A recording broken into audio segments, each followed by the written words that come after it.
नमस्कार, आभार, अभिनंदन, स्वागत आप सभी का। Hello money nine. मेरा सवाल है मैं हूं विपुल सिंह। हफ्ते का पहला कारोबारी दिन और ज़बरदस्त उतार चढ़ाव। और जब कार्यक्रम की रूपरेखा हम तैयार कर रहे थे तब लग रहा था कि 19,600 भी आज बच पाएगा कि नहीं बच पाएगा।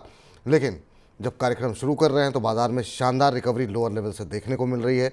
और अब निफ्टी 19,700 के ऊपर 19,678 पे बाज़ार खुला।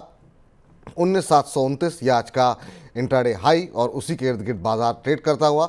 लेकिन जिस रूपरेखा की हम बात कर रहे थे, जब कार्यक्रम शुरू करने की तैयारी कर रहे थे, तो उससे पहले हमने देखा 19,601 ये आज का इंट्राडे लो लगता हुआ दिखाई दिया। महज एक अंकों से 19,600 बचता हुआ दिखाई दिया। क्या ये मान के चलें कि 19,600 बाजार के लिए एक बड़ा सपोर्ट है और इसके ऊपर अभी बाजार मजबूत लग रहा है? अब बाजार में क्या स्ट्रेटजी होनी चाहिए, क्या खरीदारी की जा सकती है, इसके अलावा खबरों वाले शेयरों में क्या रणनीति होनी चाहिए, इस पर भी हम विस्तारपूर्वक बातचीत करेंगे। और आज से कई सारे मेन बोर्ड के और एसएमईज के आईपीओ खोल रहे हैं। अब इन आईपीओ में कितना लिस्टिंग गेन मिलेगा, कहां पर क्या फंडामेंटल्स कह रहे हैं, इन तमाम विषयों पर अगले 1 घंटे हम बातचीत करेंगे। तो बने रहिए हमारे साथ और आपके भी प्रश्नों के उत्तर लगातार हम दे ही रहे हैं, तो वो भी हम कोशिश करेंगे। आप अपने प्रश्न पूछते रहिए, इस कार्यक्रम के दौरान आपके प्रश्नों के उत्तर हम देंगे। अब एडवांस डिक्लाइन रेशियो भी काफ़ी सुधर चुका है। 29 शेयर ऐसे हैं जो कि बढ़त के साथ कामकाज कर रहे हैं और 21 शेयरों में गिरावट देखने को मिल रही है। चलिए अब जरा बातचीत का सिलसिला आगे बढ़ाते हैं और आज के खास मेहमान से आपको रूबरू कराते हैं। हमारे आज के खास मेहमान हैं डॉक्टर रवि सिंह जी। रवि जी, बहुत बहुत स्वागत आपका आज का हमारा ये निमंत्रण स्वीकार करने के लिए। बहुत बेसब्री से हमारे तमाम दर्शक इंतज़ार करते हैं आपका। पहला सवाल सर बाजार को लेकर के ही है कि आज मतलब एक अंकों से 19,600 बच गया और उसके बाद से शानदार रिकवरी बाजार के अंदर देखने को मिल रही है। आप कैसे देख रहे हैं इस रिकवरी को, और जो 19,725 का इस तरफ देखने को मिल रहा है? और साथ साथ अभी थोड़ी देर पहले मैंने देखा आपने एक बड़ा अच्छा वीडियो बनाया कनाडा और भारत को लेकर के जो विवाद चल रहा है, उस पर भी थोड़ा सा आप बहुत संक्षेप में अगर कुछ टिप्पणी कर सकें तो। जी बिल्कुल। देखिए, मैं विपुल जी, इस समय जो मार्केट देख रहा हूँ उसमें थोड़ा सा परेशानी का मिक्स ट्रेंड देखने को मिल रहा है। मिक्स ट्रेंड इसलिए कह रहा हूँ क्योंकि देखिए, एक तरफ जेपी मॉर्गन की पॉजिटिव स्टोरी, दूसरी तरफ कनाडा और इसके संबंधों से स्टॉक पे हलचल। और अभी जो मोटा मोटा ट्रेंड समझते हैं तो वो है 19,500 की तरफ तो मार्केट आएगा। यहां से थोड़ी तेजी अगर आती भी है, या 19,730 चल रहा है, 19,780, 19,800 के लेवल आते भी हैं, तो भी गिरावट के संकेत यहां पर ज्यादा होंगे। और आपने चूंकि कनाडा की चर्चा की है, तो मैं यहां पर 7 स्टॉक ऐसे हैं जिनको नाम ले लेता हूं, जिससे आप लोग प्रिपरेशन कर रहे हैं उसका इम्पैक्ट जो है वो पड़ेगा। कनाडा का ओवरऑल इन्वेस्टमेंट देखा जाए तो 1,77,000 करोड़ का इक्विटी टोटल इन्वेस्टमेंट इंडिया में है, और 7वें नंबर पर आता है भारत के इन्वेस्टमेंट में। और ओवरऑल इक्विटी मार्केट में 1,51,000 करोड़ का इन्वेस्टमेंट यानी स्टॉक मार्केट पे है। और स्टॉक्स की बात करें तो Kotak bank, Nykaa, Zomato, Paytm, Delhivery, Indus tower, ICICI और विप्रो, ये ऐसे स्टॉक्स हैं जिन पे की इम्पैक्ट होगा। तो आज की स्ट्रैटेजी घूम फिर के हम लोग थोड़े बहुत इन स्टॉक्स को तो आप, मुझे लगता है विपुल जी, कवर करेंगे ही, लेकिन इनमें बहुत जरूरी है अपने पोर्टफोलियो को एक बार को पोजीशन को हेज करना और ये समझना कि आगे अगर यूएस और इंडिया और कनाडा के बीच में ऐसे टेंशन रहे तो इन स्टॉक्स का क्या होगा। तो अपने दर्शकों से कह दें कि इस कार्यक्रम में आप बने रहिए। आगे चल करके अगर आपके भी सवाल इस तरह के शेयरों पर है जिसमें कि नायका का नाम हो, अगर आपके पोर्टफोलियो में हो, विप्रो हो, तो अपने सवाल आप भेजिए। उन सवालों के माध्यम से भी, और ये जो 7-8 शेयर बताए गए हैं, इस पर हम आगे भी एक और बार फिर से रवि जी से कहेंगे आगे बीच कार्यक्रम के बीच में कि वो इन 7 शेयरों को एक बार रिपीट करें, ताकि जो हमारे दर्शक बाद में जुड़ेंगे उनके लिए भी जो है काफ़ी बेहतर रहेगा कि वो अपने पोर्टफोलियो को ठीक तरीके से संभालें, ताकि उनको नुकसान कम से कम हो। बहुत सारे दर्शकों की तरफ से जो है काफ़ी सारी टिप्पणियाँ आने लगी हैं। और डॉक्टर अनुज वर्मा जी का प्रश्न आया है, कह रहे हैं very good afternoon Vipul sir. Very good afternoon Anuj ji, आपको भी। कह रहे हैं doctor Ravi sir ji very miss you, आपको बहुत काफ़ी मिस कर रहे हैं सर। अनुज वर्मा जी हैं। और इसके अलावा ये इनका सवाल जो है वो जेंटेक के ऊपर है। उन्होंने कहा क्या करंट लेवल में बाई कर सकते हैं? लॉन्ग टर्म का नज़रिया है जेंटेक के ऊपर, और अभी क्या करना चाहिए ये जानना चाह रहे हैं। देखिए, जेनटेक पे इस समय तो मैं काफी हद तक बुलिश हूं, और मुझे ऐसा लगता है कि जेनटेक यहां से जो मोमेंटम पकड़ेगा उसमें एक अच्छा खासा मोमेंट जो है वो अप ट्रेंड देखने को मिलेगा।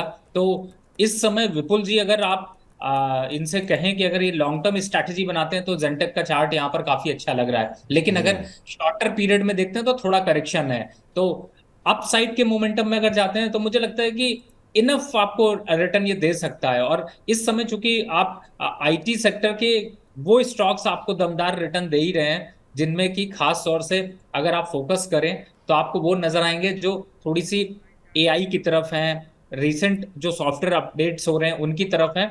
तो मुझे ऐसा लगता है कि आपको इन बिल्कुल यहाँ पर आप लॉन्ग टर्म स्ट्रैटेजी बना रहे हैं तो यहाँ पर इन्वेस्टमेंट की रणनीति बनाइए। हम्म, यहाँ पर इन्वेस्टमेंट की रणनीति हो सकती है। चलिए अगले दर्शक के पास मोहित यादव जी ने प्रश्न भेजा था कार्यक्रम शुरू होने से पहले ही।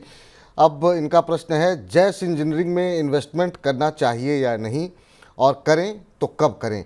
जैस इंजीनियरिंग अभी अगर देखें तो पिछले एक महीने में सर करीब 10% के आसपास का नेगेटिव रिटर्न इस शेयर ने दिया है। हालांकि अगर लॉन्ग टर्म चार्ट में देखें 6 महीने के हिसाब से तो अच्छी खासी रिकवरी यहाँ पर देखने को मिली है।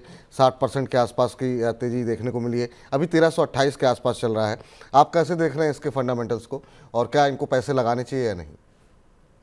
देखिए 30 के पी पे चल रहा है, ईपीएस 43 का है, 3 महीने में 23%, एक साल में देखें तो लगभग 66% ये स्टॉक बढ़ चुका है।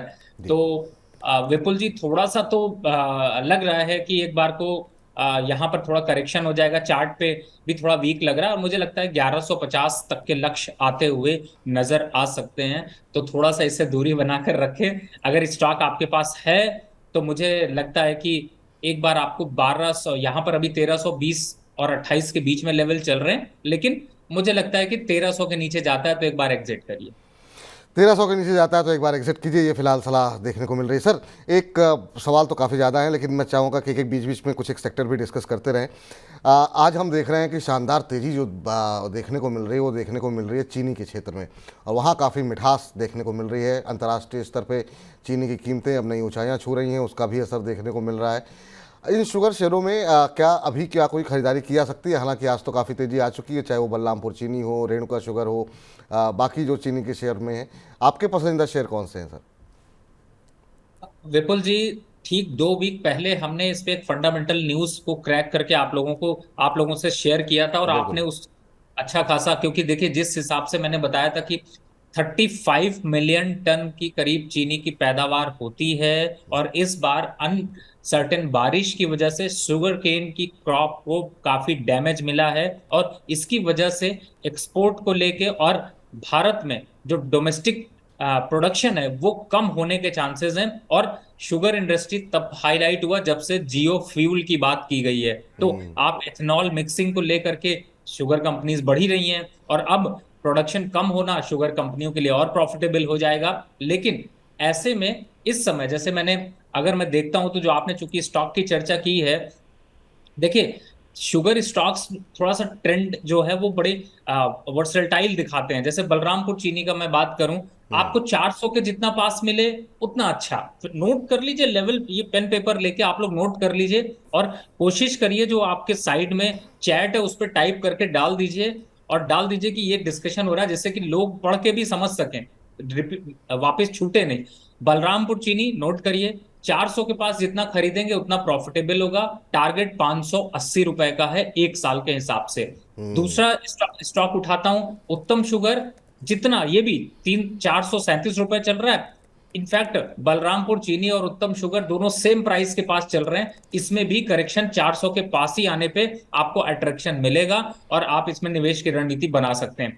डालमिया शुगर यहां पर जरूर थोड़ा ज्यादा अट्रैक्शन दे रहा है, क्योंकि वो अभी 500 रुपए आपको जल्द होता हुआ नजर आएगा।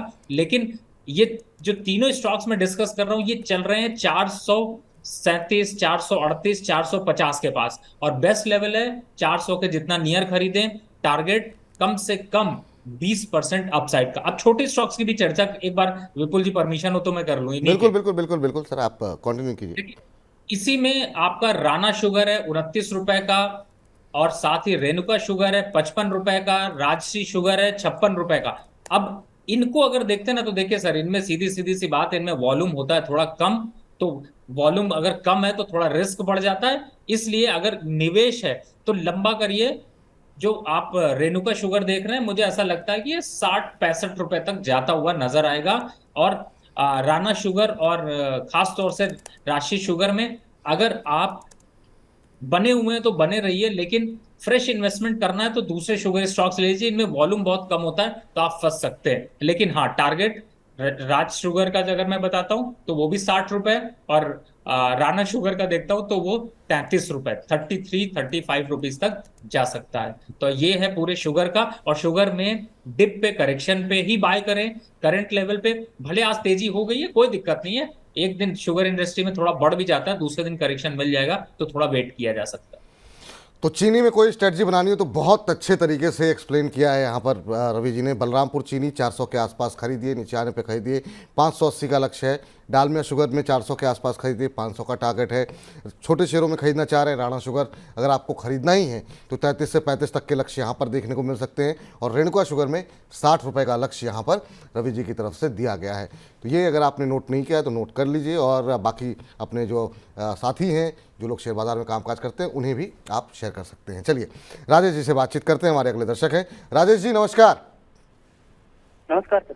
कैसे हैं राजेश जी, कहाँ से बोल रहे हैं? सर मैं सागर से बोल रहा था। सागर मध्य प्रदेश से। एक कोर्स। जी सर। हाँ बताइए सर, क्या ये सर प्रश्न? बॉन्ड डाटा इंजीनियरिंग शेयर खरीदा था मैंने। हाँ कौन सा शेयर? Bond data engineering. अच्छा अच्छा जी। तो उसमें सर 17,000 प्रॉफिट में था मैं अभी शुक्रवार को। अच्छा जी 1600 क्वांटिटी खरीदी थी मैंने। 157 पे लिया हुआ आपने ना? जी 157 पे। अच्छा अच्छा, तो अभी कितने समय तक होल्ड कर सकते हैं इस पे आप? इसको सर मैं कम से कम 6 महीने होल्ड कर सकता हूँ, पर अभी ये गिर गया था सर, बहुत ज्यादा प्रॉफिट हो गया था। 197 चला गया था ये, जी जी फिर जी। 157 पे आ गया है ये। नहीं तो 157 क्या नहीं सर, करूँगा अभी मैं भी इसमें? बॉन्ड डाटा इंजीनियरिंग अभी जो है 175 के आसपास ही चल रहा है। तो हाँ, आज आज आज 4% ऊपर है। तो आज तो रिकवरी आ गई है, शेयर में गिरा था और अब रिकवरी के मोड में भी है। चलिए आपको अच्छा प्रॉफिट हो रहा है, और हर दिन तो किसी ना किसी दिन ऊपर जाएगा नीचे जाएगा, लेकिन हाँ आपको कहाँ पे निकलना है ये बहुत महत्वपूर्ण बात होती है। एक महीने में अगर देखें तो करीब 17-18% के आसपास की रैली यहाँ पर देखने को मिली है। सर आप कैसे देख रहे हैं यहाँ पर, क्या करना चाहिए यहाँ पर? मुनाफा इनको हो रहा है करीब 20 रुपये के आसपास का, पहले थोड़ा ज़्यादा हो रहा था। 195 तक के टारगेट, 197 तक के इन्होंने भाव देखे, फिर शेयर नीचे आया। अभी क्या करना चाहिए सर बॉन्ड डाटा इंजीनियरिंग? देखिए 210 रुपए का लक्ष्य है, लेकिन थोड़ा सा आपको परेशान तो करेगा ही, बढ़ेगा घटेगा ऊपर चढ़ेगा धीरे धीरे, फंडामेंटल अच्छे हैं। और विपुल जी, सबसे बड़ी बात है, मैं सागर अभी कुछ महीने पहले विजिट करने गया था, मुझे बड़ा अच्छा लगा। वहां के आसपास आप डैम घूम सकते हैं, बड़ी अच्छी बिल्कुल। जगह है, सुख और शांति की एकदम कूल जगह है। बिल्कुल आप विपुल जी, मैं कहूंगा एक बार जरूर जाइए। नहीं नहीं और बिल्कुल सर। इस समय स्टॉक में भी थोड़ा बने रहिए, 6 महीने तक में आपको अच्छे रिटर्न्स मिलेंगे। होल्ड कीजिए, 6 महीने का आपका नज़रिया है, बने रहिए, 6 महीने में अच्छे रिटर्न मिलेंगे। इस बीच जो है परशुराम सिंह जी का प्रश्न आया है, कह रहे हैं नमस्कार सर जी। नमस्कार परशुराम जी, कैसे हैं आप? कह रहे हैं कि वेदांता के शेयर इन्होंने लिए हुए हैं 241 के भाव पर। वेदांता रह रह करके काफ़ी सारे हम देखते हैं, अक्सर सवाल आ जाता है सर वेदांता के ऊपर, लोग थोड़े से परेशान रहते हैं क्योंकि उम्मीदें ज़्यादा रहती हैं और उस तरीके का मूव यहाँ पर दिखा नहीं। हालांकि आप हमेशा ये कहा है कि वेदांता कम से कम डिविडेंड दे रहा है, तो उस हिसाब से अगर देखा जाए तो ठीक कंपनी है। आपकी क्या सलाह रहेगी अभी इनके लिए, परशुराम जी के लिए? 225 का मौजूदा भाव है। देखिए 225 चल रहा है परशुराम जी, अगर इन्वेस्टमेंट बढ़ाना है तो 215, अभी मैं 25 है, मैं और कह रहा हूं यहाँ से 5-7 रुपए 10 रुपए और टूटेगा। 215 के जितना नियर खरीदेंगे उतना अच्छा होगा, और चलने दीजिए सर। देखिए 36% का 33% का डिविडेंड यील्ड इस बार दिया है, तो अगर 33% ऐड करेंगे तो आपके बाइंग प्राइस पे आ जाएगा। तो ये स्टॉक देखिए डे टू डे ट्रेडिंग के लिए नहीं है। अगर आप इस स्टॉक को ये सोच कर ले रहे हैं कि मैं इसमें इंट्राडे में ट्रेड कर लूंगा, बाहर निकल जाऊंगा, तो मैं आपको सजेस्ट करूंगा प्लीज ऐसा मत करिए, क्योंकि आपको ये स्टॉक उनमें आता है जहां पे आप डिविडेंड के आप भागीदार बनते हैं, और अच्छा खासा लोअर लेवल पे अकुमुलेट करिए, साल भर तक रखिए, डिविडेंड खाते रहिए। अगर आप डे टू डे ट्रेडिंग करेंगे तो पैनिक होंगे। तो मुझे लगता है 215 और 220 के बीच में थोड़ी खरीदारी कर लें, एवरेज को थोड़ा नीचे ले आएं, और वापस आपको जब अपवर्ड मोमेंटम मिलेगा तो वापस से 235 और 240 के लेवल तो आसानी से अचीव होते हुए नजर आएंगे। साथ में डिविडेंड आपको मिलेगा ही मिलेगा। ठीक, तो यहाँ पर जो है आपके लिए सलाह ये है कि लंबी अवधि के नज़रिए के साथ आप बने रहें, और जो डिविडेंड है उसका भी आनंद लें। डेली जो ट्रेडर हैं वो इसमें निवेश ना करें। चलिए इस बीच जो है अगले दर्शक शुभम हमारे साथ मौजूद हैं। शुभम जी नमस्कार। नमस्ते सर। नमस्ते। नमस्कार सर, कहाँ से बोल रहे हैं?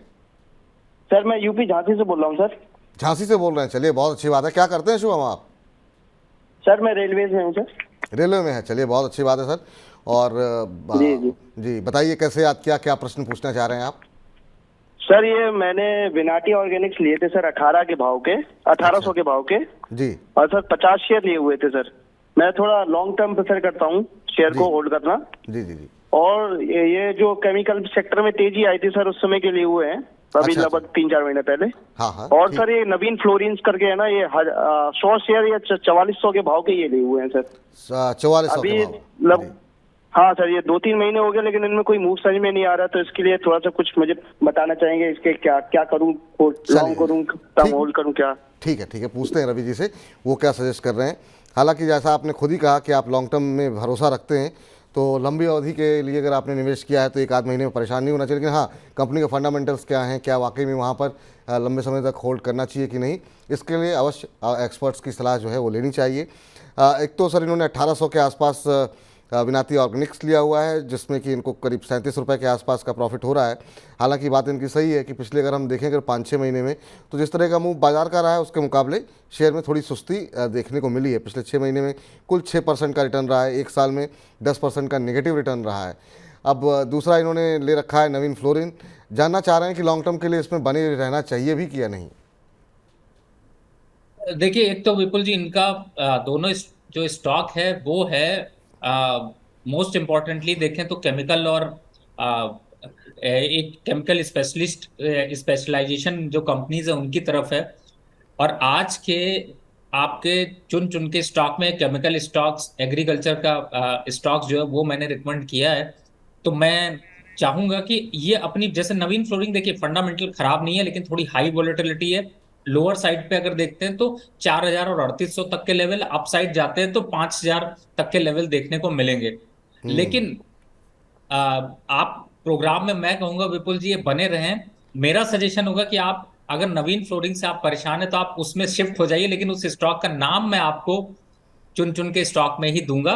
और बिलीव रखिएगा कि आपको इससे डबल रिटर्न देगा, इस बात का मैं दावा कर सकता हूं, क्योंकि जिस हिसाब से इस स्टॉक के फंडामेंटल बन रहे हैं और ये स्टॉक ज्यादा कंसोलिडेट कर रहा है, तो आप खुद ब खुद उसको कंपेयर करेंगे तो ज्यादा अच्छा होगा। तो सर चुन चुन के स्टॉक में बने रहिए। हाँ, अभी फिलहाल दोनों स्टॉक में थोड़ा सा करेक्शन जरूर है, लेकिन बट लॉन्ग टर्म के हिसाब से अच्छे हैं। हाँ, ये जरूर कर सकते हैं, जाना आपको आपके पोर्टफोलियो को चमकना जरूर है। जल्दी चमकाना चाहते हैं, धीरे धीरे करके चमकाना चाहते हैं, चॉइस आपकी है। अगर आप ट्रेन बदलते हैं तो डेस्टिनेशन पर जल्दी पहुंच सकते हैं।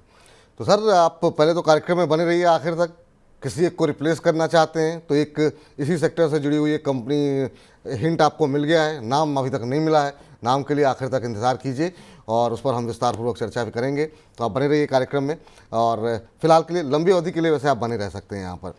अब जो है SS पांडे जी कह रहे हैं कि IEX के शेयर इन्होंने लिए हुए हैं 132 रुपये 70 पैसे के भाव पर इन्होंने लिए हुए हैं। 600 शेयर इन्होंने लिए हुए हैं सर, अभी 131 के आसपास चल रहा है, तो 1-1.5 रुपये का ही नुकसान है, कोई खास नुकसान नहीं है। और इस कंपनी पे हम लोगों ने चर्चा काफ़ी की थी जब यहाँ पे खबरें आई थी, और उसके बाद से शेयर में काफ़ी सुस्ती भी देखने को मिली है। अभी क्या करना चाहिए IEX के ऊपर सर?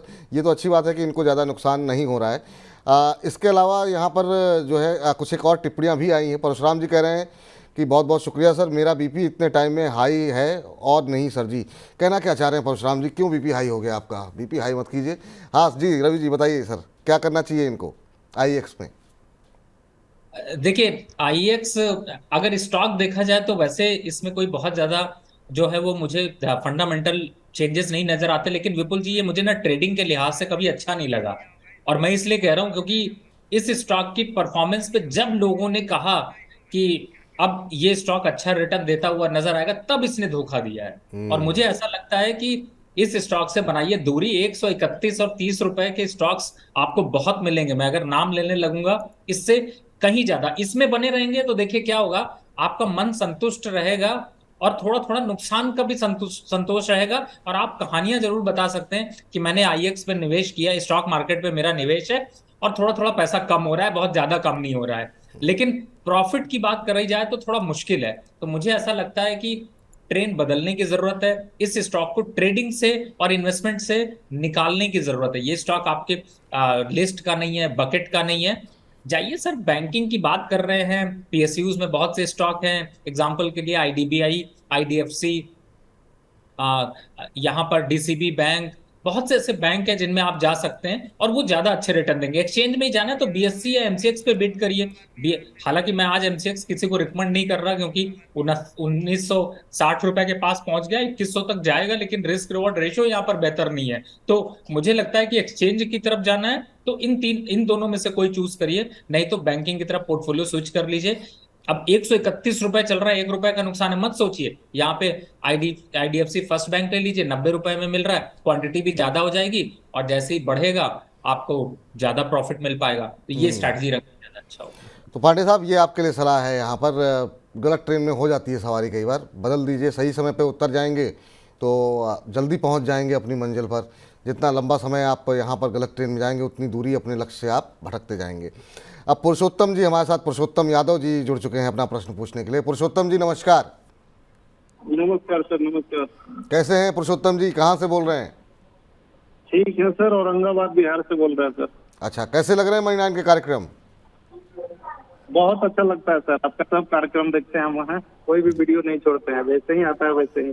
धन्यवाद सर, बहुत बहुत शुक्रिया। और ऐसे ही आप मनी 9 के साथ बने रहिए। बताइए क्या प्रश्न पूछना चाह रहे हैं आज आप? पीएनबी गिल्ड्स में क्या करें सर, अभी होल्ड करके रखे या उसको सेल कर दें? अभी तो खबर आई थी सर पीएनबी गिल्ड को लेकर के, और काफ़ी शानदार मूव देखने को मिला फ्राइडे को यहाँ पर, और अच्छी खासी तेजी यहाँ पर देखने को मिली थी। किस भाव पे लिए हैं आपने? 100 के पार जाने की संभावना है क्या, क्योंकि अगले साल जो आने वाला है? आपने कब लिया? जेपी मॉर्गन का है न्यूज, जी, जी। इसके चलते और ऊपर जा सकता है क्या? बिल्कुल बिल्कुल, और उसी खबर के चलते चला भी था ये शेयर। आपने कब लिया है सर? मैंने तो बहुत पहले से होल्ड कर रखा है, 1 साल से। अच्छा, 1 साल से होल्ड कर रहे हैं। और अभी कितने समय तक होल्ड कर सकते हैं? प्रॉफिट में आ जाएगा तो बेच देंगे, लेकिन मतलब अगर नहीं चलिए, प्रॉफिट में तो अब आने ही वाला है मेरे ख्याल से। आपकी 80 की खरीद है, 79 के आसपास का भाव है आज। हालांकि थोड़ा सा 2-2.5% नीचे गिरा है, तो इस वजह से आप लॉस में हैं। लेकिन हाँ, कितना प्रॉफिट में निकलना चाहिए वो हम पूछ लेते हैं सर। जेपी मॉर्गन की एक जो बड़ी स्टोरी, जिसको आपने कार्यक्रम की शुरुआत में ही जिक्र किया था, और ये चूँकि डेट मार्केट में ही कामकाज करने वाली कंपनी है, उसके चलते हमने फ्राइडे को देखा काफ़ी शानदार मूव देखने को मिला। 17, 18, 19% तक की तेज़ी यहाँ पर देखने को मिली थी। आप कैसे देख रहे हैं? मई में ये जो है प्रक्रिया शुरू होगी, क्या इसका लाभ पीएनबी गिल्ड को मिलता हुआ दिखाई देगा? देखिए विपुल जी, मैं इनके सवाल के जवाब से पहले एक बात बताऊं तो आज जब मैं स्टॉक चूज कर रहा था आपके लिए, तो कहीं ना कहीं से मेरे दिमाग में ये आया कि जेपी मॉर्गन की जो रिपोर्ट है उसके बाद क्या हुआ है कि एक्चुअली में पीएसयूज और छोटे मझोले बैंकों में ना जबरदस्त तेजी आ गई है। बिल्कुल। तो अब न्यूज का इम्पैक्ट तो आ चुका है और लोग यहाँ पर अब खरीदारी 1-2 दिन में करी तो फंसना शुरू हो गए हैं। तो कहीं ना कहीं से, लेकिन जो जेपी मॉर्गन की जो न्यूज है उसको कायदे से समझने की कोशिश करिए, इंटरप्रेट करने के बाद रिजल्ट निकालिए तो ज्यादा बेटर होगा। वो 24 जून 2024 से बॉन्ड में जब इंक्लूजन होगा उसके बाद उसका इम्पैक्ट आएगा। तो इमीडिएट एक न्यूज का इम्पैक्ट आता है जिससे तेज हो जाते हैं, लेकिन धीरे धीरे फिर आपको करेक्ट होते हुए नजर आएंगे और लॉन्ग टर्म के लिए चलना चालू होंगे। तो जिन लोगों ने भी जेपी मॉर्गन की इस न्यूज पे खरीदारी पहले करी है उनके लिए तो बहुत अच्छा है। चाहे तो वो पार्शियल प्रॉफिट अपनी जो पोजीशन उसका 50% कर लें और थोड़ा वेट करें। 10% का करेक्शन उन स्टॉक्स में जो यहां से 15%, 16% चले उनमें आएगा। 8% तक का करेक्शन मिनिमम। तो आप पूरी पोजीशन मत एग्जिट करिए, नहीं तो फिर आप निकल गए तो ट्रेन मिस हो जाएगी। ये दूसरा, आप रुक रुक के खरीदारी करिए, जल्दबाजी मत करिए। 2024 की बात है तो उसका इम्पैक्ट आने में 2025, 2026 दिखाई देंगे, लेकिन हाँ फंडामेंटली स्ट्रक्चर स्ट्रांग होगा। रही बात इस स्टॉक की, देखिए फंडामेंटल इसके जो है बहुत ज्यादा मुझे कंफर्टेबल जोन में नहीं दिखाई देते। तो मैं यही कहूंगा कि आपने लॉन्ग टर्म भले निवेश किया हो, लेकिन मुझे ऐसा लगता है कि आप कोशिश करें, प्रॉफिट आता है तो इसको एक बार बुक करें। और अदर स्टॉक्स जिन पे स्पेशल प्रोग्राम होगा तो हम लोग थोड़ा करेक्शन आ जाता है तो लेके आएंगे। आप विपुल जी से रिक्वेस्ट करिए कि जेपी मॉर्गन की रिपोर्ट पे लॉन्ग टर्म कौन से स्टॉक पे निवेश करना है तो जरूर आपको मिलेगा। बट फिलहाल बैंकिंग और पीएसयूज के चुनकर स्टॉक को लीजिए। बहुत जो बढ़ चुके हैं उनमें थोड़ा सा इंतजार करिए, टाइम दीजिए, समय लगेगा, अच्छा खासा मुनाफा आपको मिलेगा। तो अच्छे शेयरों में निवेश कीजिए। ये कंपनी उतनी अच्छी नहीं लग रही है, आपने जहाँ पैसे लगाए हैं। तो जब भी कोई एक मूव मिलता है तो और आप प्रॉफिट में होते हो तो आप निकल जाइए। कहाँ पैसे लगाने हैं वो आपको बताया जाएगा। इसके ऊपर रवि जी का आदेश आ गया है, तो जल्दी हम लोग एक फॉर्मूला गुरु कर लेंगे JP मॉर्गन की रिपोर्ट को लेकर के। लेकिन पहले थोड़ा सा करेक्शन आ जाए जो बाकी शेयरों में जो एक अपमूव देखने को मिला है, ताकि जब हम लोग कार्यक्रम करें उसके बाद से जो शेयर आपको बताए जाएँ उनमें आपको अच्छा मुनाफा मिलता हुआ दिखाई दे। इस बीच सरवन चौधरी जी कह रहे हैं जय श्री राम विपुल जी एंड डॉक्टर रवि जी। तो जय श्री राम सरवन जी, आप कैसे हैं? कह रहे हैं कि आज मेरा कोई सवाल नहीं है। चलिए, अच्छी बात है कि आप कार्यक्रम में बने हुए हैं और आपका कोई सवाल नहीं है, तो ये अच्छी मतलब लोगों का एक वो है। बरखा दवस जी का प्रश्न है कि सर SJVN पे अपना व्यू दीजिए। इन्होंने जो है 70 रुपये पे OFS पे इन्होंने लिया हुआ है 1000 शेयर। और साथ ही साथ तभी जब आप बता रहे थे बलरामपुर चीनी और तमाम शुगर शेयरों के बारे में, तो इन्होंने कमेंट बॉक्स में जो है, जो हमारी चैट बॉक्स है उस पर जो है बाकायदा लिखा हुआ है बलरामपुर चीनी 400 के आसपास खरीदिए, और लक्ष्य इन्होंने दिया है 580। 580 नहीं, मेरे ख्याल से शायद 500 दिया था रवि जी, आपने 500 दिया था ना सर? रवि जी सुन पा रहे हैं? चलिए, लगता है संपर्क रवि जी से टूट गया है। तो तकनीकी दिक्कतें कहीं ना कहीं आ जाती हैं जिसकी वजह से संपर्क टूटता है। तो ये फिलहाल बरखा जी का प्रश्न है। बरखा जी, जैसे अभी रवि जी जुड़ते हैं तो आपके प्रश्न का उत्तर जो है हम आपको दिलवाते हैं। लेकिन इस बीच आज कुछ एक शेयर जहाँ पे काफ़ी अच्छा मूव देखने को मिला है, उस पर हम देख रहे हैं स्वान एनर्जी के अंदर काफ़ी अच्छी तेज़ी देखने को मिल रही है। करीब 13% के आसपास की मजबूती यहाँ पर देखने को मिल रही है। खबर यहाँ पे नहीं पता लग रही है, लेकिन पिछले कुछ दिनों में हमने देखा है कि यहाँ बीच बीच में जो है एक अच्छी खासी रैली आती हुई समय समय पर दिखाई देती है। और अब यहाँ पे करना क्या चाहिए ये अभी हम थोड़ी देर में समझने की कोशिश करेंगे। इसके अलावा आज जिन शेयरों में अच्छा मूव है उसमें IRB इंफ्रा भी शामिल है। 9% की बढ़त अब यहाँ पर देखने को मिल रही है। चीनी क्षेत्र में हम जैसा कि पहले ही बताया कि काफ़ी अच्छा शानदार मूव यहाँ पर देखने को मिल रहा है, और अब 443 के आसपास से ट्रेड करता हुआ करीब 6-6.5% की तेज़ी। रामको सीमेंट अच्छी मजबूती के साथ कामकाज कर रहा है, यहाँ पर करीब 5% के आसपास की बढ़त है। महाराष्ट्र स्कूटर के अंदर एक शानदार मूव देखने को मिल रहा है, और ये करीब 4.5-5% के आसपास की बढ़त दिखा रहा है। GSFC में हम देख रहे हैं करीब 4.5% की तेज़ी है। MMTC में आज अच्छा मूव देखने को मिल रहा है। इसको हम कोशिश करेंगे अगर बजिंग स्टॉक्स में शामिल करने की। इसके अलावा बजाज फाइनेंस में एक 4% की बढ़त है। क्यों है ये भी बजिंग स्टॉक्स में ही समझेंगे। इसके अलावा अगर हम देखें तो शोभा डेवलपर्स में करीब 4% के आसपास की बढ़त है। ये आप देख सकते हैं MMTC के शेयर में यहाँ पर किस तरीके का रुझान यहाँ पर देखने को मिल रहा है कि अभी करीब 60 रुपये के आसपास MMTC का शेयर ट्रेड करता हुआ। इसके अलावा RBL बैंक में हम देख रहे हैं करीब 4.25% की बढ़त है। स्कॉट्स के अंदर 3.5% की बढ़त देखने को मिल रही। डालमिया भारत में 3.5% की तेज़ी है। IRCTC काफ़ी दिनों बाद जो है आज थोड़ी सी मजबूती यहाँ पर देखने को मिल रही है, और करीब 3.5% के आसपास की तेज़ी, 692-693 का भाव यहाँ पर देखने को मिल रहा है। तो ये स्थिति इस समय देखने को मिल रही है उन शेयरों में जहाँ पे कि हम देख रहे हैं कि बाज़ार में काफ़ी अच्छी तेज़ी देखने को मिल रही है।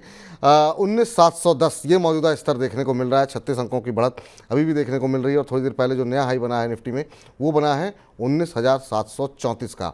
और अभी अगर हम देखें तो अब एडवांस डिक्लाइन रेशियो में 28 शेयर ऐसे हैं जो कि बढ़त के साथ कामकाज कर रहे हैं, और 22 शेयरों में हम देख रहे हैं कि गिरावट देखने को मिल रही है। चलिए, रवि जी हमारे साथ फ़ोन लाइन पे जुड़ चुके हैं। रवि जी, जो सवाल था मैं चाहूँगा कि उस पर आपकी बातचीत अधूरी रह गई, और ये सवाल बरखा जी का था SJVN को लेकर के। 1000 शेयर इनके पास हैं, OFS पे इन्होंने 70 रुपये के भाव पे लिए थे, आपकी राय? देखिए, अभी तो फिलहाल मुझे ऐसा लगता है कि थोड़ा सा क्योंकि OFS पे लिए हैं तो पोजीशन को अभी होल्ड करके रखें और पैनिक ना करें, क्योंकि वैसे अगर देखा जाए तो ओवरऑल कंपनी का स्ट्रक्चर यहाँ पर काफी अच्छा दिखाई दे रहा है। तो थोड़ा सा समय जरूर लगेगा, लेकिन इनको निकलने में आसानी होगी। और क्षमा चाहूंगा इस समय क्योंकि कुछ टेक्निकल इशू आया है जिसकी वजह से जो है वो डिस्कनेक्शन हुआ है, और शायद मेरे ख्याल से 1-2 मिनट में ठीक हो जाएगा, तो जल्दी आपके साथ लाइव वीडियो पे जुड़ेंगे, लेकिन तब तक के लिए फोन पे कंटिन्यू कर लें। जी बिल्कुल बिल्कुल, ताकि हमारे दर्शकों को जो है जो उनके प्रश्न हैं उन प्रश्नों के उत्तर जो है वो मिलते रहें। डॉक्टर ऋत्विक राजगौर जी का प्रश्न आया है, उस पर ईथर इंडस्ट्रीज़ के ऊपर सर इन्होंने 23 शेयर ले रखे हैं और इनकी खरीद जो है 642 के आसपास की है। IPO के समय से इन्होंने होल्ड करके रखा हुआ है। कह रहे हैं कि अब जो है क्या करना चाहिए। इसने 1200 का लक्ष्य 1200 तक के हमने जाते हुए देखा, अभी 970 के आसपास आ गया है। इसके अलावा ये कह रहे हैं कि FL इंडिया और इंडियन होटल्स में भी खरीदारी करना चाह रहे हैं, क्या वहाँ पर एंट्री करनी चाहिए? पहले तो एथर पे इनका सवाल IPO के समय के बने हुए हैं, 970 के आसपास अभी चल रहा है, आपकी सलाह क्या रहेगी सर? देखिए अभी तो फिलहाल इस स्टॉक में अगर देखते हैं तो थोड़ा सा वीकनेस दिखाई दे रही है और मुझे लगता है कि यहाँ से 3 से 4% की वीकनेस और हो सकती है। तो अगर लंबे समय का व्यू है तो मैं कहूंगा बिल्कुल बने रहे, नहीं तो फिर ट्रेन बदलने की जरूरत है। और आप जो हम लोग का चुन चुन के स्टॉक है उसमें हम कुछ स्टॉक्स की चर्चा कर रहे हैं, तो उनमें से कुछ स्टॉक्स को आप चूज कर सकते हैं। अदरवाइज हमने बैंकिंग सेक्टर की इससे पहले चर्चा करी, तो उसमें अगर अपने पोजीशंस को स्विच करें तो ज्यादा अच्छा है। अब इनका जो इंडियन होटल वाला सवाल है उसमें मैं विपुल जी यही कहूंगा कि देखिए इस समय होटल इंडस्ट्री में अब G20 खत्म हो गया, जो एक प्रीमियम मिलना था वो होटल इंडस्ट्री को भी काफी मिला, लेकिन थोड़ा सा यहाँ पर रुकना चाहिए। थोड़ा करेक्शन का दौर है, आगे जो है वो त्योहारों के सीजन है तो लोग कम निकलते हैं और ऐसे में इम्पैक्ट जो है वो उस क्वार्टर में ज्यादा देखने को मिलेगा। तो फंडामेंटल के हिसाब से और टेक्निकल के हिसाब से थोड़ा करेक्शन ड्यू है, तो वेट करना चाहिए। जी चलिए, इस बीच हमारे साथ अशोक कुमार गुप्ता जी मौजूद हैं। अशोक जी नमस्कार। नमस्कार सर, नमस्कार। कैसे हैं अशोक जी, कहाँ से बोल रहे हैं? बस मैं दिल्ली नरेला से बोल रहा हूँ सर, बढ़िया हूँ। अच्छा मेरा सवाल है रवि जी से। जी। मेरा पास 1000 फर्टिलाइजर के, मद्रास फर्टिलाइजर के शेयर है सर। मद्रास फर्टिलाइजर? जी सर। अच्छा, किस भाव पे है? वो 78.20 पर है सर। अच्छा चलिए, अच्छी बात है। और क्या नजरिया है आपका, कितने समय तक होल्ड कर सकते हैं आप इसे? मैं 3 महीने तक के लिए नजरिया है। ये भी पिक रवि जी सर की थी। अच्छा रवि, चलिए तो ये अच्छी बात है कि रवि जी इस पे सही से सलाह दे पाएंगे। तो आपकी ब्रेक इवन पर ही है, ज्यादा नुकसान तो आपको नहीं हो रहा? 78-20 पे आपने लिए हैं? नहीं सर, मैं और भी इन्वेस्ट करने की सोच रहा था, मैंने कि कहीं इसका सही टारगेट हो तो सर। चलिए चलिए, बिल्कुल बिल्कुल बिल्कुल। मद्रास फर्टिलाइजर रवि सर, ये आपके कहने पे इन्होंने लिए हुए हैं 78 रुपये 20 पैसे के भाव पे। अभी 77 रुपये 95 पैसे के आसपास ये शेयर ट्रेड करता हुआ दिखाई दे रहा है। कह रहे हैं कि क्या और शेयर खरीद लें इसके। और अभी 6 महीने में हमने देखा रैली रही है यहाँ पर, 40% के आसपास का रिटर्न दिया है। एक साल में करीब 70% के आसपास का रिटर्न देखने को मिला है। अभी इन्हें क्या करना चाहिए मद्रास फर्टिलाइजर पे? रवि जी सुन पा रहे हैं आप मुझे? से लगता है रवि जी से संपर्क फिर से टूट गया है। कोशिश हमारी लगातार जारी है कि उनको फिर से संपर्क किया जाए और उनसे संपर्क स्थापित करके आपके प्रश्न का उत्तर, अशोक जी आप बने रहिए कार्यक्रम में, क्योंकि तुरंत ही हम कोशिश कर रहे हैं कि उनके साथ संपर्क किया जाए और आपको आपके प्रश्न का उत्तर जो है वो यहाँ पर दिया जाए। लेकिन इस बीच कुछ एक और शेयरों पे देख लेते हैं जहाँ पर हम देख रहे हैं कि सकारात्मक रुझान देखने को मिल रहा है। जरा रेणुका शुगर को, बलरामपुर चीनी, जरा शुगर पैक एक बार फिर से दिखा दीजिए, वहाँ पर किस तरीके का रुझान देखने को मिल रहा है। आज हम देख रहे हैं कि काफ़ी अच्छा मोमेंटम और एक लाइन से जितनी भी कंपनियां हैं, चाहे वो राणा शुगर हो, रेणुका शुगर आपकी स्क्रीन पर है, आप देख सकते हैं अभी 55-56 का भाव यहाँ पर देखने को मिल रहा है। और रवि जी की तरफ से यहाँ पर जो खरीदारी की सलाह दी गई है और रेणुका शुगर पे का जो है, लेकिन 50 रुपये के आसपास खरीदारी की सलाह दी गई है। तो थोड़ा नीचे आए तो खरीदिए और 60 रुपये तक के लक्ष्य यहाँ पर देखने को मिल सकते हैं। बलरामपुर चीनी जरा स्क्रीन पर लेकर के आइए। बलरामपुर चीनी में आपको खरीदारी की सलाह दी गई है और यहाँ पर 580 रुपये तक के लक्ष्य देखने को मिल सकते हैं। 400 रुपये के आसपास आपको खरीदना होगा। अभी 442 443 के आसपास भाव देखने को मिल रहा है। तो थोड़ा करेक्ट हो जाए, थोड़ा ठंडा हो जाए, उसके बाद आप खरीदारी कर सकते हैं। यहाँ पर 442 ये मौजूदा भाव देखने को मिल रहा है। थोड़ा नीचे आने दीजिए, 580 तक के लक्ष्य यहाँ पर बलरामपुर चीनी में रवि जी का मानना है देखने को मिल सकते हैं। डालमिया शुगर में भी जो है खरीदारी की सलाह दी गई, लेकिन यहाँ पर लक्ष्य 500 रुपये तक के हैं और ये भी आपको 400 रुपये के इर्द गिर्द ही डालमिया शुगर भी खरीदना होगा। और राणा शुगर में जो लक्ष्य दिया गया है वो 33 से 35 रुपये तक के लक्ष्य के साथ खरीदारी करने की सलाह है। तो ये शुगर पैक को लेकर के ये नज़रिया जो है वो डॉक्टर रवि सिंह का था। इसके अलावा आज जरा जहाँ पर हम देख रहे हैं कि बढ़त है, उसमें जो है GSFC है करीब 4.25% के आसपास। चलिए रवि जी हमारे साथ जुड़ चुके हैं। रवि जी, काफ़ी समस्या हो रही है आज आपके प्रश्न पूछने में हमारे दर्शकों को। आप बताइए सर, क्या सलाह रहेगी इनके लिए जो हमारे दर्शक थे, इन लेवल्स पे क्या करना चाहिए सर? देखिए मुझे ऐसा लगता है कि थोड़ा सा यहाँ पर वेट एंड वॉच की पॉलिसी रखनी चाहिए, क्योंकि जिस हिसाब से मार्केट में एक रिस्क जनरेट हो रहा है उसके अगर हिसाब को देखते हैं तो मुझे लगता है 3 से 5% तक का करेक्शन अभी ड्यू दिखाई दे रहा है। तो एक बार को अगर पोजीशन नहीं ली है तो यहाँ पर वेट कर सकते हैं, अगर ली है तो एक बार को एग्जिट होने की सलाह होगी। इस बीच सर अगला प्रश्न आया है कल्याण ज्वेलर्स के ऊपर कि क्या मौजूदा भाव पर कल्याण ज्वेलर्स में खरीदारी की जा सकती है। तो कल्याण ज्वेलर्स सर अभी क्या मौजूदा स्थिति को देखते हुए क्या खरीदारी की सलाह देंगे आप? देखिए फिलहाल तो मुझे इसका मैं चार्ट देखने की कोशिश कर रहा हूँ तो मुझे बहुत ज्यादा अट्रैक्शन तो नहीं दिखाई दे रहा है। और फंडामेंटली भी ये बहुत ज्यादा ज्वेलर इंडस्ट्री में इतना कुछ खास दम दिखाई नहीं देता। और ऑलरेडी आप देख रहे हैं कि एक गिरावट के जोन में इनफैक्ट आपकी टीम ने जो चार्ट लगाया है उसको अगर यहाँ पर फाइंड आउट करने की कोशिश करें तो मुझे लगता है कि थोड़ा इसका करेक्शन और बढ़ सकता है, कम से कम लेवल्स के हिसाब से मुझे लगता है 5% का करेक्शन और देखने को मिलेगा। तो आपसे रिक्वेस्ट होगी कि अभी कल्याण ज्वेलर को बाय करने से बचें।